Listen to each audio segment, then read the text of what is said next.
সপ্তাহ পেরোলো Iran Israel সংঘাত, পাল্টাপাল্টি ক্ষেপণাস্ত্র নিক্ষেপ, তেহরানে হামলার সিদ্ধান্ত নিতে 2 সপ্তাহ সময় নিলেন ট্রাম্প। নিরাপত্তা পরিষদের জরুরি বৈঠক আজ। সূচনা ফাউন্ডেশনের নামে 400 কোটি টাকা আত্মসাৎ পুতুলের, মিলেছে সন্দেহজনক লেনদেনের প্রমাণও। অর্থ লুটে সাবেক মন্ত্রী, এমপি, আমলা সহ 25 জনের দায় খুঁজে পেয়েছে দুদক।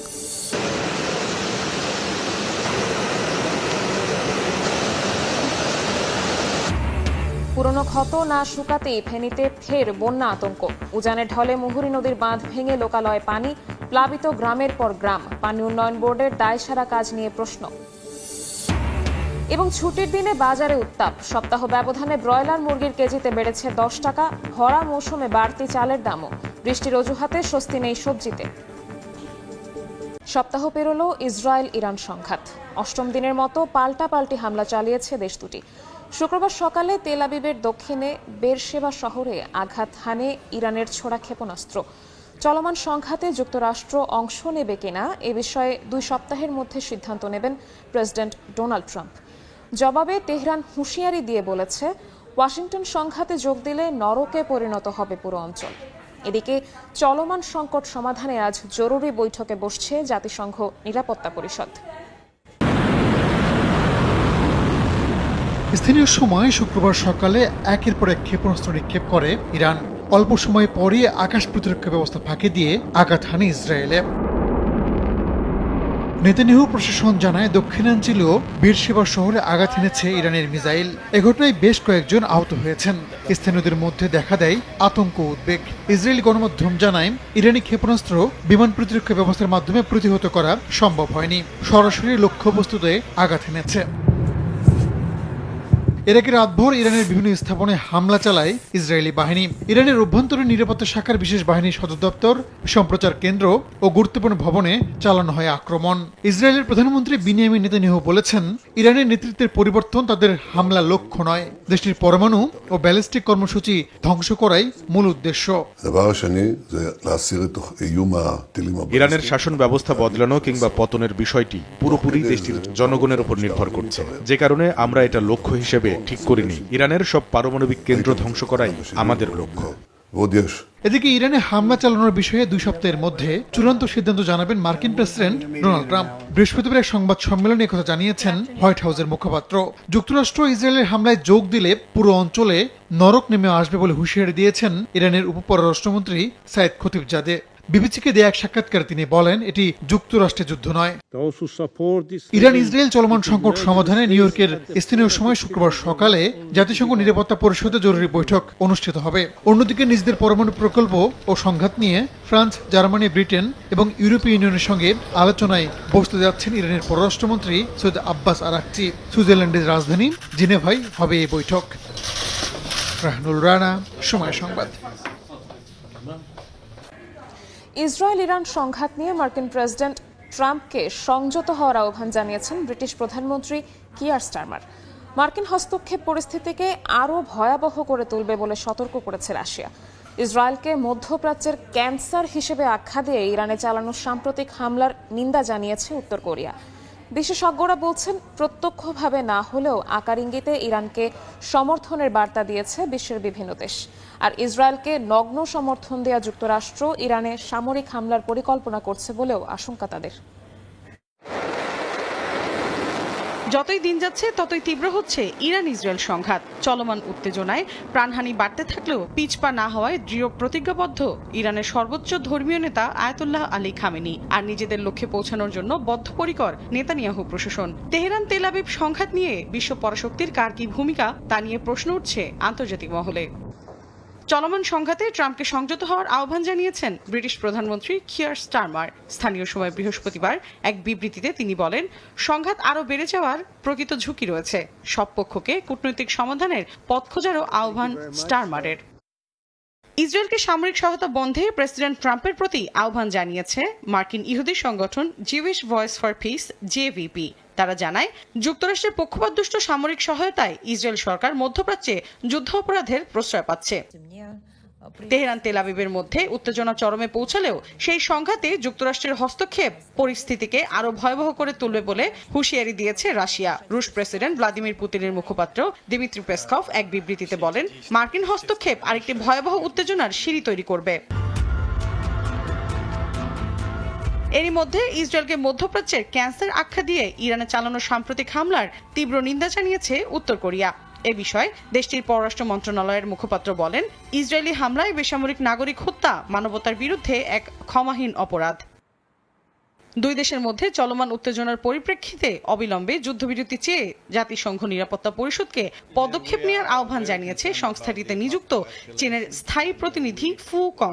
নিউ ইয়র্কের এক বৈঠকে তিনি বলেন, বেসামরিক মানুষের সুরক্ষা দিতে এখনই যুদ্ধবিরতি প্রয়োজন। এদিকে ইরানে নিজেদের দূতাবাস বন্ধ করে দিয়েছে অস্ট্রেলিয়া। সব কর্মকর্তা কর্মচারীদের সেখান থেকে সরে আসার নির্দেশনাও দেওয়া হয়েছে।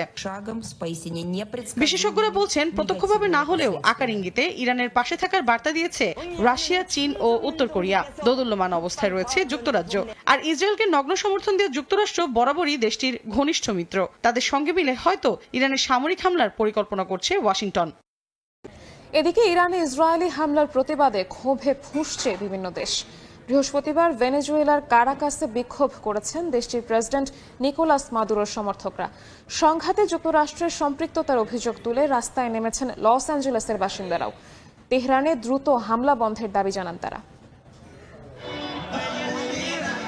রাজপথে মানুষের হাতে হাতে ইরানের পতাকা আর সর্বোচ্চ নেতা আয়াতুল্লাহ খামেনির ছবি। ইসরায়েলি আগ্রাসন বন্ধের দাবি সবার কণ্ঠে। স্থানীয় সময় বৃহস্পতিবার ভেনেজুয়েলার রাজধানী কারাকাসে বিক্ষোভ করেন শত শত মানুষ। প্রেসিডেন্ট নিকোলাস মাদুরোর সমর্থকদের এই বিক্ষোভে ছিলেন ইরানি রাষ্ট্রদূত আলী চেঘনিও, ছিলেন ভেনেজুয়েলার সরকার দলীয় অনেক নেতাকর্মীও।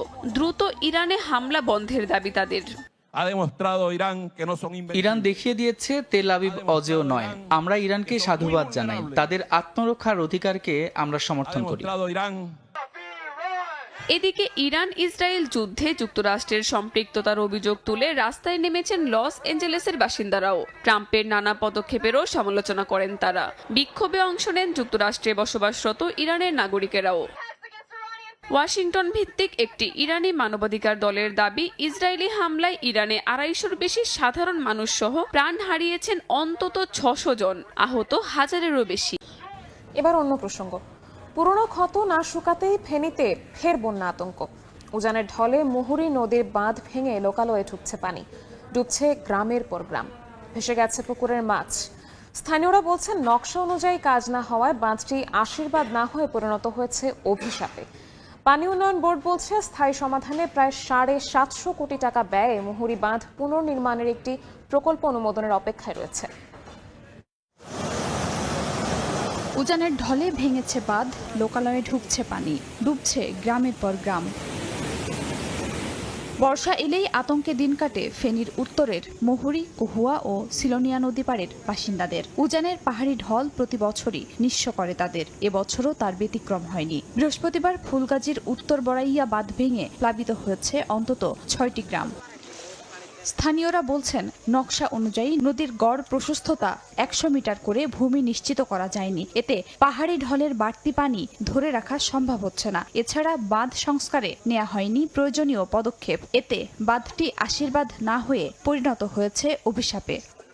স্থায়ী সমাধানে প্রায় 750 কোটি টাকা ব্যয়ে মুহুরী বাঁধ পুনর্নির্মাণে একটি প্রকল্প অনুমোদনের অপেক্ষায় রয়েছে বলে জানিয়েছে পানি উন্নয়ন বোর্ড। 155 কোটি টাকা ব্যয়ে বাঁধটির নির্মাণের কাজ শেষ হয় 2011 সালে। গত এক যুগে এই বাঁধ রক্ষণাবেক্ষণে 100 কোটি টাকা ব্যয় হলেও মিলছে না সুফল। এই বাঁধের 102টি স্থান ভেঙে গত বছরের আগস্টে স্মরণকালের ভয়াবহ বন্যার সাক্ষী হয় ফেনী, কুমিল্লা, নোয়াখালী ও লক্ষ্মীপুর। এই মুহূর্তে ফেনীর ফুলগাজীর উত্তর বড়ইয়া এলাকায় আছেন সহকর্মী আতিয়া সজল। সরাসরি যাচ্ছি তার কাছে। সজল,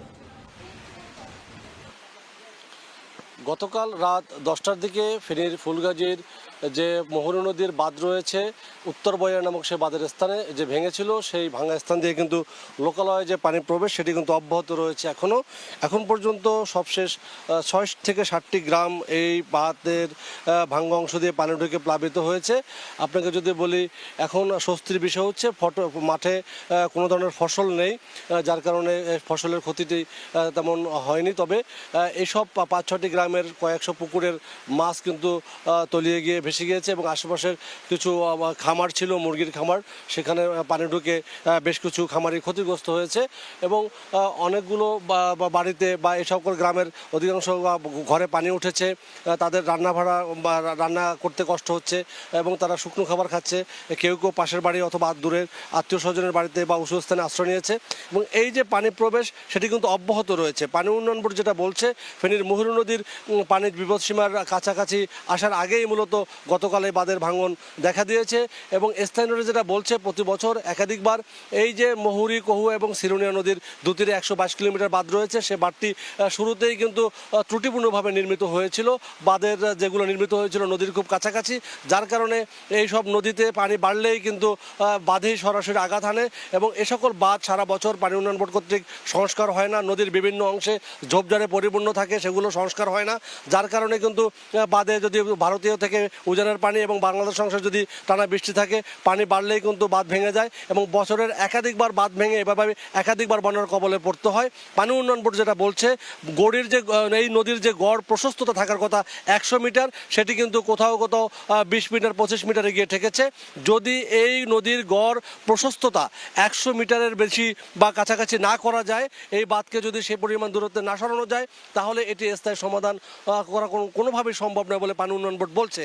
তবে পানি উন্নয়ন বোর্ড বলছে এই যে ভাঙা অংশটি ভেঙেছে এই বড়ইয়া অংশে, সেটি যদি পানি নেমে যায় এবং বর্ষা কমে গেলে হয়তো তারা পুনরায় মেরামত করতে পারবে।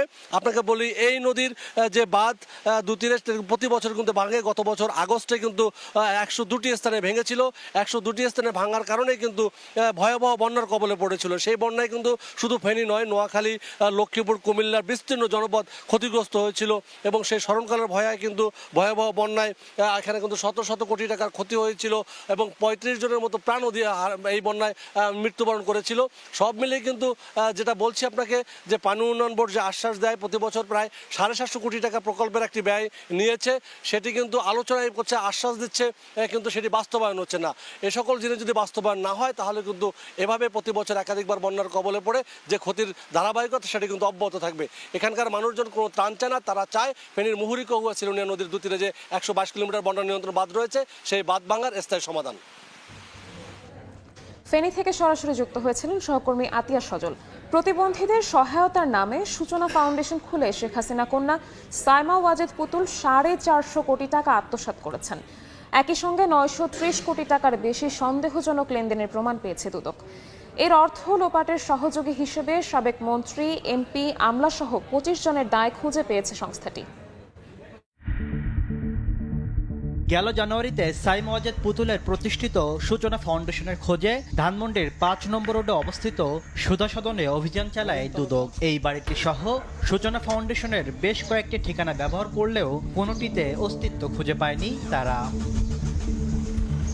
দৃশ্যমান অস্তিত্ব না পেলেও 5 মাসের ব্যবধানে পুতুলের এই প্রতিষ্ঠানের বিরুদ্ধে অর্থ লুটসহ বিস্তর দুর্নীতির প্রমাণ পেয়েছে দুদক। নথির তথ্য বলছে, সূচনা ফাউন্ডেশনের নামে 450 কোটি টাকা আত্মসাৎ এবং 930 কোটি টাকার বেশি সন্দেহজনক লেনদেন করেছেন পুতুল। অনুসন্ধানে উঠে এসেছে, ব্যবসায়ী সহ অন্তত 14 জন সূচনা ফাউন্ডেশনকে এসব অর্থ দিয়ে আওয়ামী লীগ সরকারের কাছ থেকে অনৈতিক সুবিধা নেন। এছাড়া কর্মকূপ সহ নানা অনিয়মের ঘটনায় সাবেক অর্থমন্ত্রী মোস্তফা কামাল সহ 25 জনের দায় খুঁজে পেয়েছে দুদক, যার ভিত্তিতে মামলার সুপারিশ করে প্রতিবেদন জমা দিয়েছে অনুসন্ধানকারী দল। দুদক চেয়ারম্যান বলছেন, কর্মকূপ, বিভিন্ন প্রতিষ্ঠান থেকে অর্থ গ্রহণ সহ নানা অনিয়মের বিষয় আমলে নেওয়া হচ্ছে। ফাউন্ডেশনের আসলে ফিজিক্যাল অস্তিত্বই আমরা পাইনি। এই প্রতিষ্ঠানকে সিএসআর কিংবা অন্য কোনো নামে প্রচুর টাকা দিয়েছে এবং সেই টাকাগুলির জন্য যে প্রদেয় কর ছিল, সেই করও প্রদান করা হয়নি, তাহলে এখানে দেখেন আপনার দ্বিবিধ অপরাধ, সেই অপরাধগুলি নিশ্চয়ই আমরা আমাদের আমলে আনবো। বিশেষজ্ঞরা বলছেন মায়ের প্রভাব খাটিয়েই এইসব অনিয়ম দুর্নীতি করেছেন পুতুল। তদন্তে বিষয়গুলো আমলে নেওয়ার আহ্বান। তার মা প্রধানমন্ত্রী ছিলেন, তার মায়ের প্রভাবে অন্যরা কাজ করেছে। এখন যে তদন্ত চলছে, এই তদন্তেও এই বিস্তারিত বিষয়গুলো উঠিয়ে আনা যায়। বিশ্ব স্বাস্থ্য সংস্থার আঞ্চলিক পরিচালকের পদ বাগাতে সিভিতে বাংলাদেশ মেডিকেল বিশ্ববিদ্যালয়ের শিক্ষকতার মিথ্যা তথ্য দেওয়ায় গেল মার্চে পুতুলের বিরুদ্ধে মামলা করে। সপ্তাহ ব্যবধানে চড়া মুরগি, সবজি সহ রাজধানীর চালের বাজার। কেজিতে 4 থেকে 9 টাকা বেড়েছে মিনিকেটের দাম, আর 50 থেকে 60 টাকা বাড়তিতে বিক্রি হচ্ছে সোনালী মুরগি। এই মুহূর্তে কারওয়ান বাজারে আছেন সহকর্মী অন্তরা সেন, সরাসরি যাচ্ছি তার কাছে। ছুটির দিন শুক্রবার হয় রাজধানীর কারওয়ান বাজার কিন্তু গমগম করছে ক্রেতা বিক্রেতাদের আনাগোনায়, মুখর হয়ে আছে তাদের হাত ডাকে। আমি এখন আছি মুরগির দোকানগুলোর সামনে। আর এই সপ্তাহে কিন্তু বেশ চড়া মুরগির দাম। সপ্তাহ ব্যবধানে কিন্তু ব্রয়লার মুরগির দাম বেড়েছে কেজিতে 10 টাকা, সেটি এখন বিক্রি হচ্ছে 150 টাকায়। আর সোনালী মুরগির দাম কিন্তু 1 লাফে 50 থেকে 60 টাকা বেড়েছে। বর্তমানে সোনালী মুরগি বিক্রি হচ্ছে 320 টাকায়, যেটি আগে ছিল গেল সপ্তাহে যেটি বিক্রি হয়েছে 250 থেকে 260 টাকা। লেয়ার মুরগির দাম অপরিবর্তিত রয়েছে। দেশি মুরগির দাম কিন্তু 70 টাকা কমেছে। গেল সপ্তাহে বিক্রি হয়েছিল 700 টাকায়, এই সপ্তাহে কিন্তু লেয়ার মুরগি বিক্রি হচ্ছে 630 টাকায়। তবে চড়া কিন্তু চালের বাজার। সপ্তাহ ব্যবধানে মিনিকেট চালের দাম কিন্তু বেড়েছে কেজিতে 4 থেকে 9 টাকা। মিনিকেট চাল যেটি আপনার গেল সপ্তাহে বিক্রি হয়েছে 66 থেকে 71 টাকা কেজিতে, এখন সেটি বিক্রি হচ্ছে 70 থেকে 80 টাকা কেজিতে। বিক্রেতারা বলছেন 50 কেজির যে বস্তা আছে সেই বস্তায় কিন্তু 300 থেকে 350 টাকা বাড়তি দামে কিন্তু ক্রেতাদের কিনতে হচ্ছে। এতে কিন্তু ক্রেতা বিক্রেতারা উভয়ই কিন্তু বেশ অসন্তোষ প্রকাশ করেছেন। এরকম চালের এরকম রাতারাতি দাম বাড়ায় কিন্তু তারা বেশ অসন্তোষ প্রকাশ করেছেন। এদিকে কিন্তু সবজির বাজারেও কিন্তু বেশ চড়া, রাতারাতি কিন্তু বেড়েছে মরিচের দাম। গেল সপ্তাহের তুলনায় কিন্তু এই সপ্তাহে মরিচ বিক্রি হয়েছে 40 থেকে 50 টাকা বেশিতে। এই ছিল আমার কাছে সবজির বাজারের বর্তমান বাজারের সর্বশেষ খবরাখবর। সরাসরি যুক্ত ছিলাম কারওয়ান বাজারে। ব্যাংক সংস্কার, বিদ্যুৎ সঞ্চালন, সড়ক উন্নয়ন সহ 4 প্রকল্পে $130 কোটি ঋণ দিতে অর্থনৈতিক সম্পর্ক বিভাগের সঙ্গে চুক্তি করেছে এশীয় উন্নয়ন ব্যাংক এডিবি। বাংলাদেশি মুদ্রা যা 15,600 কোটি টাকা। সকালে সংবাদ বিজ্ঞপ্তির মাধ্যমে জানানো হয়েছে ঢাকায় অর্থনৈতিক সম্পর্ক বিভাগের সচিব শাহরিয়ার কাদের সিদ্দিকী ও এডিবির কান্ট্রি ডিরেক্টর এই চুক্তিতে সই করেন। এ বিষয়ে জানানো হয়েছে দেশের ব্যাংক খাতের সংস্কার কার্যক্রম এগিয়ে নিতে ও স্থিতিশীলতা ফেরাতে $50 কোটি ঋণ দেবে এডিবি। জলবায়ু পরিবর্তনের ঝুঁকি মোকাবেলা ও উন্নয়নকে টেকসই করতে দেওয়া হয়েছে $40 কোটি। ঢাকার উত্তর পশ্চিমাঞ্চলে সড়ক যোগাযোগ ব্যবস্থাকে আন্তর্জাতিক মানসম্পন্ন করতে দেয়া হচ্ছে $20.40 লাখ। এছাড়া জ্বালানি সরবরাহ ও নবায়নযোগ্য জ্বালানি খাতের উন্নয়নে বাংলাদেশকে $20 কোটি ঋণ দিচ্ছে এডিবি।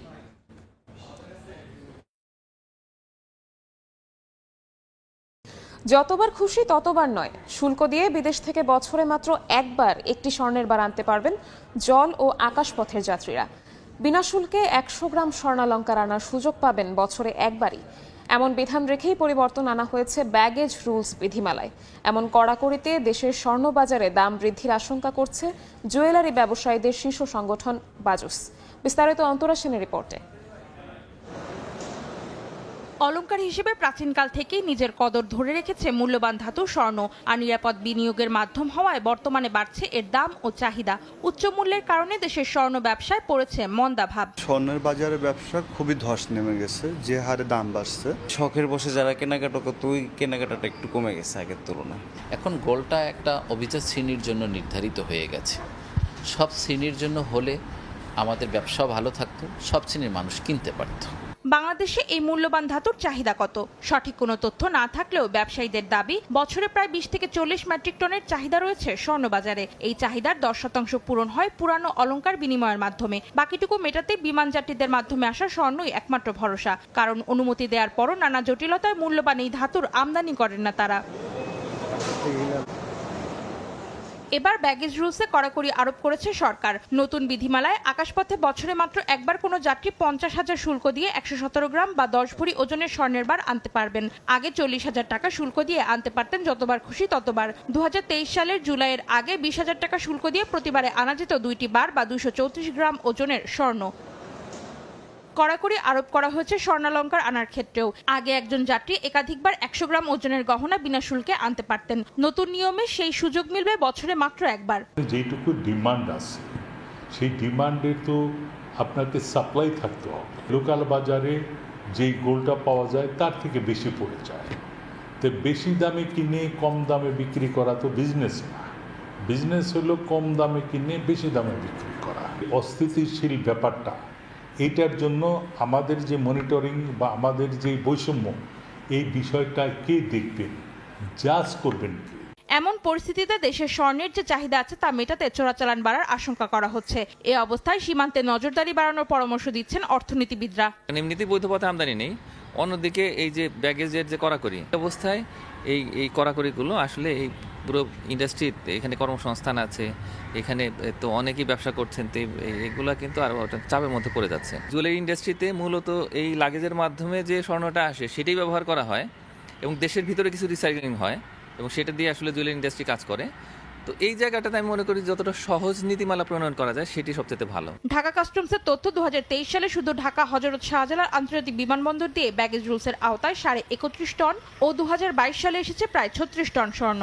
জ্বালানি তেল এবং শিল্পের কাঁচামাল আমদানি বাড়ার পাশাপাশি ডলারের বাড়তি দরে ভরসা করে 11 মাসে 71,385 কোটি টাকা রাজস্ব আদায় করেছে চট্টগ্রাম কাস্টমস হাউস। লক্ষ্যমাত্রার চেয়ে 4,000 কোটি টাকা কম হলেও গত বছরের তুলনায় বাড়তি রাজস্ব আদায় হয়েছে 9,500 কোটি টাকা। শাখাওয়াত টিপুর ক্যামেরায় বিস্তারিত জানাচ্ছেন কমল দে। রাজনৈতিক অস্থিরতার পাশাপাশি প্রাকৃতিক দুর্যোগে অর্থ বছরের শুরুতে রাজস্ব আদায়ে ধুঁকতে থাকা চট্টগ্রাম কাস্টম হাউস শেষ পর্যন্ত ঘুরে দাঁড়িয়েছে। মে মাস পর্যন্ত 75,861 কোটি টাকার বিপরীতে আদায় হয়েছে 71,385 কোটি টাকা। লক্ষ্যমাত্রা অর্জনে কিছুটা পিছিয়ে থাকলো গত বছরের এই সময়ের তুলনায় 15% প্রবৃদ্ধি হিসেবে বাড়তি আদায় হয়েছে 9,360 কোটি টাকা। শুধু মে মাসে আদায় হয়েছে রেকর্ড 8,566 কোটি টাকা। বিগত বছরে আমাদের এই প্রথম 11 মাসে আদায় ছিল 62,000 কোটি টাকা, সেই হিসেবে আমরা 9,300 কোটি টাকা আদায় করতে পেরেছি এবং এইটা যদি আমরা পার্সেন্টেজ হিসাবে দেখি এটা 15%-এর বেশি আমাদের প্রবৃদ্ধি আছে বিগত বছরের তুলনায়। ব্যবসায়ীদের দাবি ডলার সংকটের কারণে অর্থ বছরের শুরুর কয়েক মাস এলসি খোলা যেমন বিপত্তি ছিল, তেমনি নানা জটিলতায় আমদানি পণ্য ছাড় করাতেও পোহাত হয়েছে ভোগান্তি। তবে সম্প্রতি হাই স্পিড ডিজেল থেকে 619 কোটি, ফার্নেস অয়েলে 515 কোটি, ক্রুড অয়েল থেকে 302 কোটি, সিমেন্ট ক্লিংকার থেকে 167 কোটি, কয়লা থেকে 154 কোটি টাকা রাজস্ব আদায় হয়েছে। এমনকি আমদানি করা ফল থেকে আদায় হয়েছে 170 কোটি টাকা। প্রবৃদ্ধি হয়েছে আমাদের কাস্টমস রেভিনিউ এবং ট্যাক্সের প্রবৃদ্ধি এসেছে, কারণ স্থিতিশীলতার কারণ। জ্বালানি, খাদ্যদ্রব্য, শস্য এটা বিগত সময় চেয়ে অনেক বেশি আমদানি হয়েছে। এই আমদানির কারণে আমাদের যে রাজস্ব আহরণ এটাই বৃদ্ধি পাওয়ার একমাত্র বড় অবলম্বন এটাই। চট্টগ্রাম কাস্টম হাউজের রাজস্ব আদায়ে গুরুত্বপূর্ণ ভূমিকা রেখেছে চট্টগ্রাম বন্দর। বিশেষ করে নানা সংকটের মাঝে চলতি অর্থ বছরে বন্দর জাহাজ বেড়ার পাশাপাশি কন্টেনার এবং কার্গো পণ্য হ্যান্ডেলিংয়ে রেকর্ড হয়েছে। আর তাতেই বাড়তি রাজস্ব আদায়ের সুযোগ হয়েছে চট্টগ্রাম কাস্টম হাউজের, বলছেন বন্দর কর্মকর্তারা। আগামী যে কয়টা দিন অর্থ বছরে বাকি আছে সেই কয়দিনেও আমরা যদি একটা প্রেক্ষাপট বিবেচনা করি, আশা করছি যে চলমান ধারা আছে সেই চলমান ধারা অব্যাহত থাকবে। 2023-24 অর্থ বছরে 68,866 কোটি টাকা আদায় হয়। 2024-25 অর্থ বছরে লক্ষ্যমাত্রা নির্ধারণ করা হয়েছে 80,402 কোটি টাকা। বছরে 70,000 কোটি টাকার বেশি রাজস্ব আদায় করে জাতীয় অর্থনৈতিক অগ্রগতিতে গুরুত্বপূর্ণ ভূমিকা রেখে যাচ্ছে চট্টগ্রাম বন্দর এবং এই কাস্টম হাউস। বরগুনায় ডেঙ্গু পরিস্থিতি দিন দিন আরও অবনতি হচ্ছে। এই মুহূর্তে বরগুনা জেনারেল হাসপাতালে আছেন সহকর্মী সাইফুল মিরাজ। সরাসরি চলে যাচ্ছি তার কাছে। সংখ্যা কোনোভাবেই নিয়ন্ত্রণে আসছে না। গত 24 ঘন্টায় জেলায় নতুন করে আরো 83 জন ডেঙ্গুতে আক্রান্ত হয়েছেন এবং এই 83 জনের মধ্যে বরগুনা সদরে উপজেলায় আক্রান্ত হয়েছেন 78 জন এবং পাথরঘাটা উপজেলায় আক্রান্ত হয়েছেন নতুন করে আরো 5 জন। এ নিয়ে কিন্তু জেলায় মোট ডেঙ্গু আক্রান্তের সংখ্যা 1288 জনে পৌঁছেছে। চিকিৎসকরা বলছেন যে এর আগে সদর উপজেলায় ডেঙ্গু আক্রান্ত রোগীর সংখ্যা বৃদ্ধি পেলেও এখন কিন্তু অন্যান্য উপজেলায় ডেঙ্গু আক্রান্তের সংখ্যা ছড়িয়ে পড়ছে। এর মধ্যে কিন্তু পাথরঘাটায় গতকাল 4 জন আক্রান্ত ছিলেন, আজ কিন্তু নতুন করে আরো 5 জন আক্রান্ত হয়েছেন। এ নিয়ে কিন্তু চিন্তিত হয়ে পড়েছে স্বাস্থ্য বিভাগ। তারা বলছেন এমনিতেই সদর উপজেলার রোগীর চাপ সামলাতে হিমশিম অবস্থা। এই অবস্থায় যদি অন্যান্য উপজেলায় ডেঙ্গুর আক্রান্ত রোগীর সংখ্যা বৃদ্ধি পায় তাহলে কিন্তু কোনোভাবেই এমন পরিস্থিতি আর নিয়ন্ত্রণ করা সম্ভব হবে না।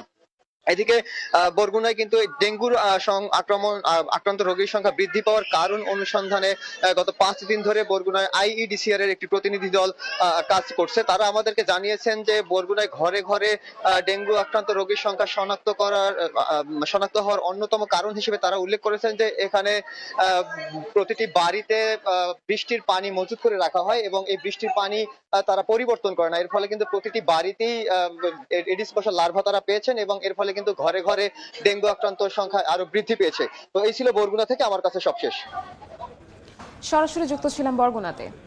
ইরান ইসরায়েল যুদ্ধের কারণে হরমুজ প্রণালীতে পরিবহন বাধাগ্রস্ত হলে প্রতি ব্যারেলের দাম 120 থেকে 130 ডলারে উঠতে পারে, এমন পূর্বাভাসই দিয়েছে বহুজাতিক বিনিয়োগ বিষয়ক মার্কিন প্রতিষ্ঠান JP মর্গান। এদিকে এই যুদ্ধে যুক্তরাষ্ট্র সরাসরি জড়াবে কিনা 2 সপ্তাহের জন্য সেই প্রশ্ন জিয়ে রাখায় নতুন করে অস্থিরতা দেখা দিয়েছে জ্বালানি তেলের বিশ্ববাজারে। ক্রমেই বিশ্ববাজারে তীব্র হচ্ছে ইরান ইসরায়েল যুদ্ধের প্রভাব, ধীরে ধীরে বাড়ছে অপরিশোধিত জ্বালানি তেলের দাম। ব্রিটিশ বার্তা সংস্থা রয়টার্স জানিয়েছে বৃহস্পতিবার প্রায় 3% বেড়ে প্রতি ব্যারেল অপরিশোধিত জ্বালানি তেল ব্রেন্ট ক্রুডের দাম উঠেছিল $78.85, যা গেল 22 জানুয়ারির পর সর্বোচ্চ। এদিকে ইরান ইসরায়েল যুদ্ধে মার্কিন যুক্তরাষ্ট্র সরাসরি জড়াবে কিনা সেই প্রশ্ন 2 সপ্তাহের জন্য ট্রাম্প জিইয়ে রাখায় জ্বালানি তেলের বিশ্ববাজারে আরও বেড়েছে অস্থিরতা। বিশ্বের বড় বড় তেল সরবরাহকারী কোম্পানিগুলো বলছে 2022 সালে রুশ ইউক্রেন যুদ্ধ শুরুর পর আবারও এমন বড় ধরনের অনিশ্চয়তায় পড়েছে তারা। এদিকে জ্বালানি তেলের বাজারে অনিশ্চয়তা দেখা দেয় বহুজাতিক বিনিয়োগ বিষয়ক মার্কিন প্রতিষ্ঠান JP মর্গান বলছে হরমুজ প্রণালীতে পরিবহন বাধাগ্রস্ত হলে প্রতি ব্যারেল অপরিশোধিত জ্বালানি তেলের দাম 120 থেকে 130 ডলারে উঠে যেতে পারে।